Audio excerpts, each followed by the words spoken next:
Hello, everybody. Another week. Let's deal with the vitals. 4 colleagues are off with COVID at the moment. It's 1 day since the last infection.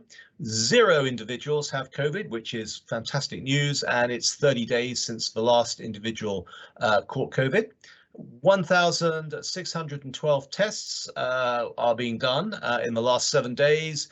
No change to visiting, etc. As we said, although the law has changed, the guidance hasn't changed. It's ridiculous. It's mad.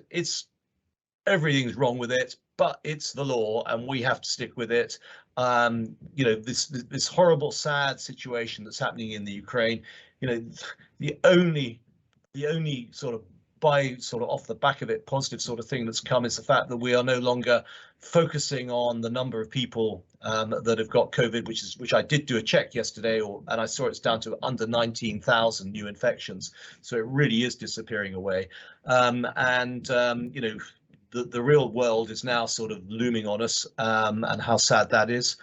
We were given 3,000 daffodils by a local florist, Helen at Evolve Flowers, and she gifted them to us because she had too many, which she'd bought in because of, I think it was disruption because of the storm.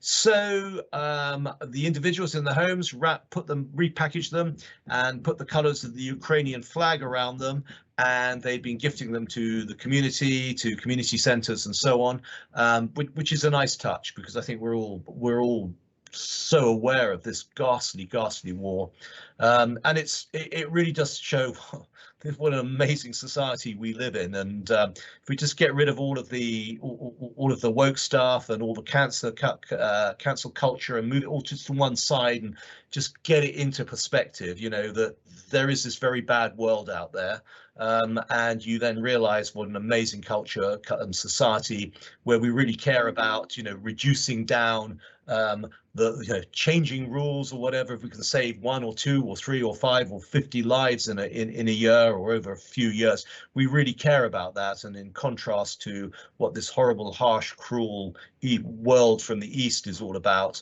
it's massive. And I think, sadly, it's a massive price that these poor Ukrainians are paying, but it is an opportunity to reevaluate and to refix what's important about what we stand for, and just not to keep beating ourselves up and then just saying, well, how can we do things better, rather than trying to change and so on, because actually we do change by trying to do things better, but we don't want to fundamentally destroy what we've got, because that's why we are what we are. But anyway, that's probably a little bit sensitive. So now I've done the sensitive bit. Probably time for me to say, look, have a great weekend and catch up with you next week. All the best.